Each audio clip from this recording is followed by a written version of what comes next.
અહીં બકરા અને શાંતિએ તેમના પગ દબાવી દીધો. તો શું તે ક્યારે નાચી ન હતી? તેણી નાચી.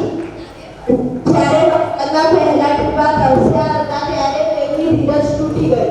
તેઓ તેમની સ્વતંત્રતા તેમની ઓળખાણ માટે નાચતા હતા.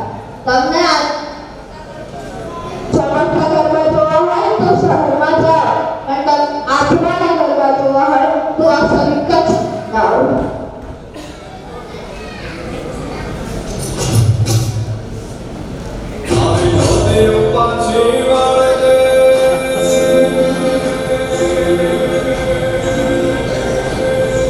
વર્ષોથી અહીં સ્ત્રીઓને આ સુકારણમાં કેદ કરવામાં આવી હતી અને કડક રિવાજો દ્વારા તેને જકડી રાખવામાં આવી હતી. તેમને ગરબા નાચવાની મનાઈ હતી. તેમના પગની પાયલ તથા ઘૂંઘરૂની ચટકાર ચૂપ કરી દેવામાં આવી હતી. પણ પછી શું થયું? શું તે ક્યારે ચૂપકીદીમાંથી બહાર ના આવ્યા હતા?